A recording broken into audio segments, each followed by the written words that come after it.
안녕하세요. 주간 AI입니다. 지난해 5월 오픈 AI는 음성 모드를 탑재한 GPT-4를 선보이며 논란을 일으킨 바 있습니다. 배우 스칼렛 요한슨의 목소리를 베꼈다는 의혹이었습니다. 당시 오픈 AI는 요한슨과 비슷한 목소리를 가진 성우를 활용했을 뿐이라고 해명했지만 논란이 거세지자 결국 문제의 목소리를 삭제했습니다. 이 문제는 한동안 큰 이슈였습니다. 그리고 이제 비슷한 일이 다시 일어날지 관심이 모이게 됐습니다. 지난 25일 출시한 GPT-4의 네이티브 이미지 생성 기능 때문입니다. 등장한 지 하루 만에 SNS에서는 스튜디오 지브리 스타일의 그림이 넘쳐났습니다. 샘 알트먼 오픈 AI CEO도 X의 프로필 사진을 지브리 스타일로 바꿨습니다. 사용자들은 이 모델이 출시되자마자 사우스파크나 심슨 가족과 같은 다양한 애니메이션 스타일을 시도했고, 그중 지브리 스타일이 가장 인기를 얻은 것으로 알려졌습니다. 이제는 지브리 스타일 이미지를 구글이나 그록 등 다른 회사의 모델로 생성하고 이를 챗GPT와 비교하는 일까지 일어나고 있습니다. 그야말로 세상 모든 것을 지브리로 바꿀 태세로 새로운 밈으로 빠르게 자리 잡았습니다. 이 때문에 알트먼 CEO는 GPU가 녹아내릴 지경이라고 밝혔습니다. 그래서 무료 사용자 공개를 조금 늦춘다고도 밝혔습니다. 그리고 당연히 이 문제는 저작권자인 지브리가 어떻게 대응하느냐로 시선이 몰리게 됐습니다. 아직 스튜디오 지브리에서는 이에 대한 반응이 없습니다. 먼저 오픈 AI는 이번 문제에 대한 확실한 기준을 밝히고 있습니다. 개별 현존 아티스트의 스타일을 복제하는 것을 거부한다라고 말했지만 더 광범위한 스튜디오 스타일을 복제하는 것은 허용한다라는 입장입니다. 알쏭달쏭한 말인데, 예를 들어 프롬프트에 스튜디오 지브리 창립자인 미야자키 하야오의 이름을 입력하는 것은 허용하지 않지만 스튜디오 지브리를 입력하는 것은 문제가 없다는 말로 보입니다. 전문가도 오픈 AI가 이런 태도를 취하는 것이 저작권 법을 어기는 것 같지는 않다고 밝혔습니다. 에반 브라운릴 앤 맥데비트 IP 담당 변호사는 테크크런치와의 인터뷰에서 스타일이라는 것은 저작권으로 보호받는 명시적 대상은 아니며 이에 따라 오픈 AI가 법을 어기는 것 같지는 않다라고 말했습니다.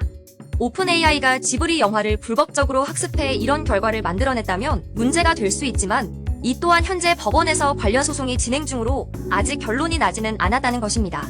나아가 근본적으로 현재 대형 언어 모델들이 웹에서 데이터를 스크롤링하고 학습하는 방식 자체에 대해 저작권이 어디에서부터 어디까지 적용돼야 하는지에 대한 근본적인 문제를 제기한다고 지적했습니다.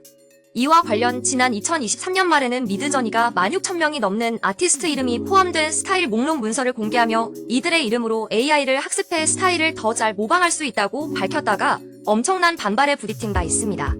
이번 오픈 AI의 지브리 밈의 시작이 알트먼 CEO라는 점도 주목할 만합니다. 그는 이미지 생성 기능을 소개하며 직원들의 사진을 지브리 스타일로 올렸기 때문입니다. 이후 이를 따라하는 사람들이 늘어나며 이번 일은 확대됐습니다. 알트먼 CEO는 일본 애니메이션 팬으로 알려졌는데 지난해 요한슨 사태도 그가 영화계의 팬이라는 것 때문에 사건이 시작됐다는 것과 흡사합니다. 또 수십 건의 저작권 소송을 진행 중인 오픈 AI가 아무런 법적 검토도 없이 지브리 스타일 이미지를 공개했을 리는 없을 것으로 보입니다. 한편 이날 한 AI 관계자는 스레드를 통해 최근 지브리의 법률 대행이 미국의 한 사진 앱에 보낸 경고장을 공개했습니다. 이에 따르면 깁 스튜디오라는 회사는 모든 사진을 스튜디오 지브리 스타일로 바꿔주는 앱을 출시했다가 사용 중지 요청을 받았습니다. 이 문서가 가짜라는 논란부터 일본이 저작권이 있는 데이터도 AI 훈련에 사용할 수 있도록 허용했다는 이야기까지 의견이 분분합니다. 실제 일본 저작권법 30조 사항에는 저작물에 표현된 사상 또는 감정의 향유를 목적으로 하지 아니하는 이용 저작물은 해당 저작물에 표현된 사상 또는 감정을 즐기거나 타인에게 향유하는 것을 목적으로 하지 아니하는 경우에는 그 필요하다고 판단되는 한도에서 어떠한 방법으로든 이용할 수 있다라는 내용이 포함됐습니다. 그러나 이 또한 이번 사례에 적용되는지는 확실하지 않습니다.